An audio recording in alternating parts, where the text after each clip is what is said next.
Seringkali kita melihat orang mengutuk orang lain ke neraka atau bercakap mengenai akhirat bagi pihak orang lain.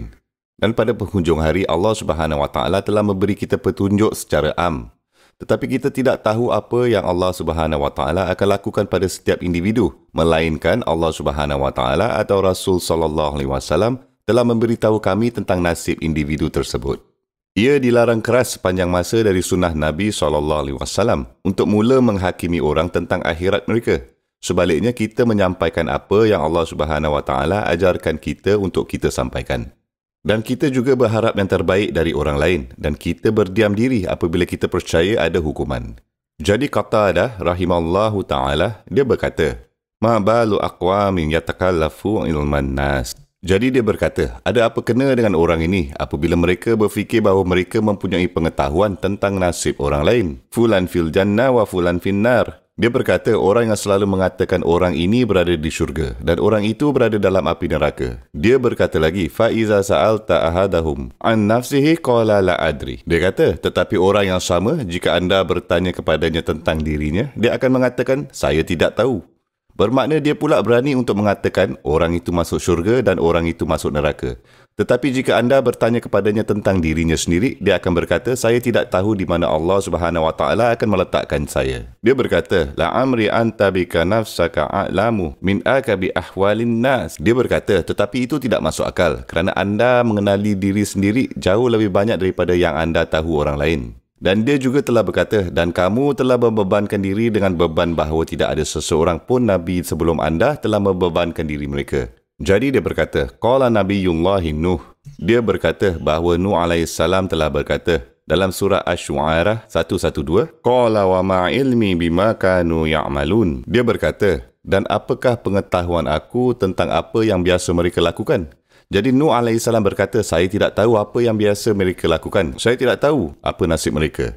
Wa qala Nabiyullahi Syu'ib. Dan dia berkata, Syu'ib AS berkata, dan ini ada di dalam surah Hud ayat 86. Baqiyatullahi khairul lakum in kuntum mu'minin. Wa ma ana alaikum bihafiz. Itu yang tetap sah dari Allah Subhanahu Wa Taala adalah yang terbaik untuk kamu, jika kamu menganggap diri kamu sebagai orang yang beriman. Tetapi aku bukan penjaga atas kamu. Wa ma ana alaikum bihafiz bermaksud pada penghujung hari, aku tak tahu apa Allah Subhanahu Wa Taala akan lakukan kepada kamu. Adakah dia akan memilih untuk memaafkan kamu atau adakah dia akan menghukum kamu atau membuat kamu bertanggungjawab. Wa qala Allahi nabiyhi sallallahu alaihi wasallam. Allah berfirman kepada Nabi SAW, surat At-Taubah 101, La ta'lamuhum, nahnu na'lamuhum. Kamu, wahai Muhammad SAW, tidak mengenal mereka, tetapi kami mengenali mereka. Dan itu sangat kuat. Qatadah rahimahullah mengatakan sekiranya ada orang yang mempunyai pengetahuan, nasib orang, dan siapa yang akan berada di syurga atau siapa yang akan berada di neraka, itu akan menjadi Nabi SAW. Tetapi bahkan Nabi sendiri SAW hanya diberitahu mengenai orang-orang tertentu sahaja. Begitu juga Nabi SAW tidak tahu nasib semua orang. Jadi Qatadah rahimahullah mengatakan sekiranya Muhammad SAW tidak tahu siapa sebenarnya yang akan ke syurga dan siapa yang akan pergi ke neraka, anda ingat ni anda siapa untuk meletakkan diri anda dalam kedudukan hakim ini? Betul. Dan itu adalah contoh yang sangat kuat. Risaukan diri anda sendiri. Tapi itu tidak bermaksud anda tidak memanggil dan menjemput orang kepada Allah Subhanahu Wa Taala. Itu tidak bermaksud anda tidak memberi amaran kepada orang lain mengenai api neraka. Dan yang lebih penting, beri mereka berita gembira tentang syurga dan mengajak mereka ke rahmat Allah. Tetapi pada masa yang sama, jangan meletakkan diri anda dalam kedudukan di mana anda bermula ijtihad pada orang, kamu masuk api neraka atau kamu masuk syurga. Kerana Nabi SAW sebutkan kepada kami, ada orang yang telah betul-betul ke api neraka kerana dia sendiri telah memberitahu orang lain bahawa orang lain itu masuk api neraka.